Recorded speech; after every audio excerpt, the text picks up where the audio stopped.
राम राम मंडळी, योगेश आणि साई ब्लॉग मध्ये तुमचं स्वागत आहे। आता आम्ही निघालो आहोत पुण्याहून सोलापूर जिल्ह्यातील मंगळवेढा तालुक्यात माटनूर हे गावात।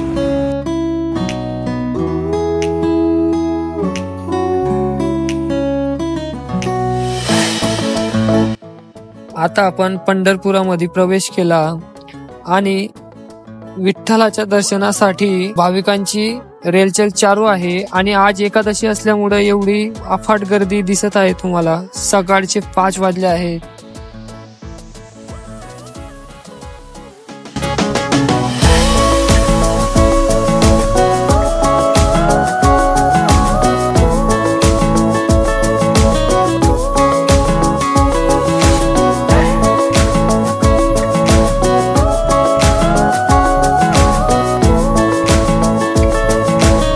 मोरे सर आहेत आणि आम्ही त्यांच्या गावाला थोडा विश्रांतीसाठी आलो होतो। आता निघाला होता आम्ही मोरे सरांचे जे घर बनवत आहे ते पाहायला। हे आमचे निखिल सर आहेत।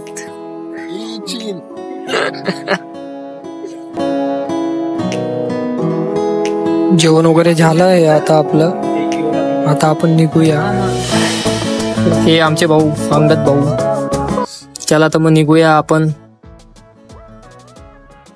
आता पोहोचला होता मी माटनूर या गावात। हे प्रवेशद्वार आलेला आहे।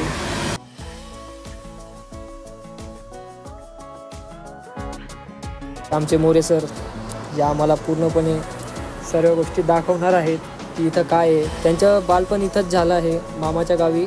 हे त्यांचं गाव आहे मामाचं। आता पाहू आपण काय काय नाही। हे फ्रंट आहे मंदिराच्या आत प्रवेश केला आहे आपण आणि लेफ्ट साइडला जे आहे ते मल्लिकार्जुन मंदिर आहे। आपण तिथंही जाऊ, त्याच्या पहिले आपण खाली जाऊया। तर आपण आता सिद्धेश्वर मंदिराच्या परिसरात आपण पोहोचलोय, तुम्ही बघू शकता।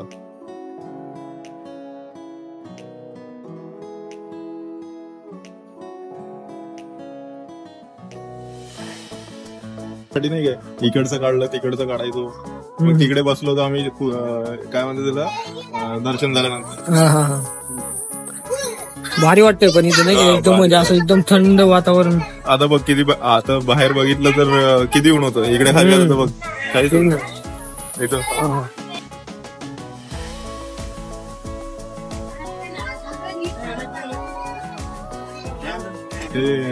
तुला सांगितलं होतं ना ते पाण्यात एक मंदिर आहे म्हणून। हा पाण्यातलं मंदिर हे का ते? मंदिराच्या बॅक साइडला भीमा नदी आहे।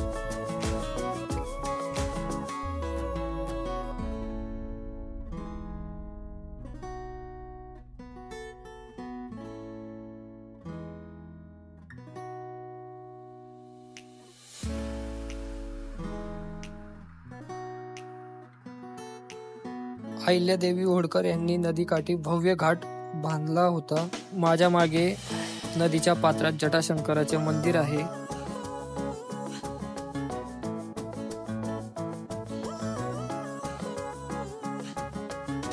निखिल सरांचे लग्न लवकरात लवकर व्हावं ही गणपती बाप्पा चरणी प्रार्थना।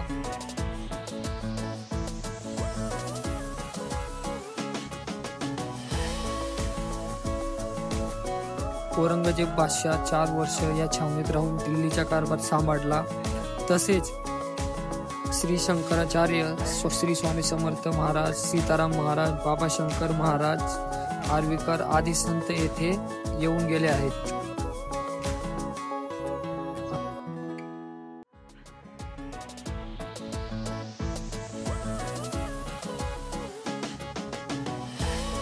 श्रावणात येथे महिनाभर भाविकांची रेलचेल सुरू असते। तसेच महाशिवरात्रीलाही मोठ्या प्रमाणात येथे भाविक दर्शनासाठी येतात।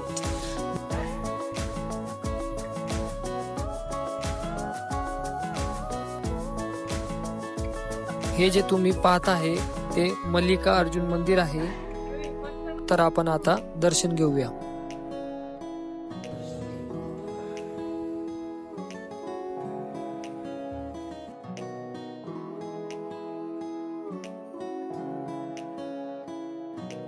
माचनूर या गावात येऊन सिद्धेश्वर मंदिराचं दर्शन घेऊन आम्हाला खूप मन प्रसन्न झालं.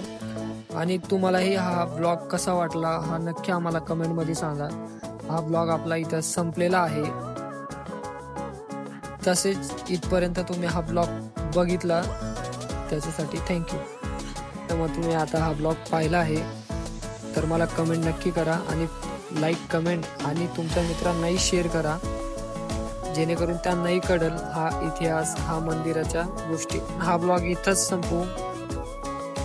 जय श्री कृष्ण.